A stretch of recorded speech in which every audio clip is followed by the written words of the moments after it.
I get the question all the time, is land a great investment? And I do believe it is, but we're gonna talk about, is it passive or not? Cool thing is there's no tenants, there's no repairs, no big bills that usually are haunting you.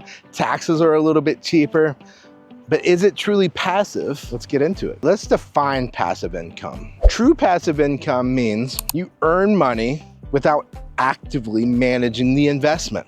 According to financial definitions, passive income comes from activities where you don't materially participate. So if you're constantly working, managing, or waiting on something, that's not truly passive. Why people think land is passive is because there's no tenants, there's no repairs, no property management. And that part is very true. Land usually has a very low management. You're just maintaining it, making sure the tax bill is paid. If it's in a neighborhood that has an HOA, making sure the HOA is paid. And the reality is where people get it wrong is you have to find the deal, you have to analyze the deal, you have to do your due diligence. And when you don't do that stuff properly, then you open yourself up to a big liability. And it becomes actually a nightmare most of the time. We did a whole video on steps on buying property or buying land. So I would urge you to watch that before maybe you get to this point. And when you open yourself legal liabilities, zoning issues, it's unbuildable, that kind of stuff, it's just not fun anymore. It's not a time to be a good investor. You're not making good investment decisions.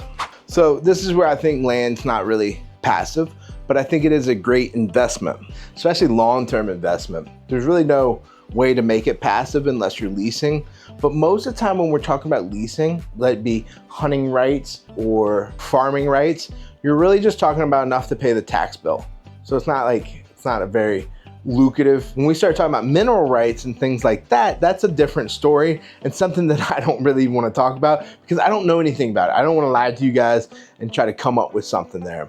I don't know anything about mineral rights, oil, fracking, all that kind of stuff. But what you're finding out right now with everything growing at such a crazy rate is that land values are skyrocketing around the country.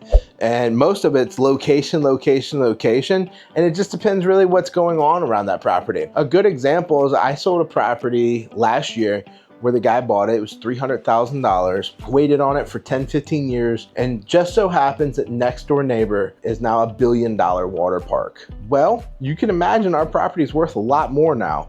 It was just agriculture field at that point, and now it can be anything you really want with the county. They've zoned it C2, so you can build hotels and gas stations and fast food and all sorts of crazy stuff. So when you do that, so now the property is worth a couple $1 million. So that's a great investment. And in that case, it was a very short-term investment, but most of the time you hear about people that are buying and they might draw like a 15-mile radius around a property and buy up everything they can. And then they sit there and wait 30 years and then they cash in on that investment.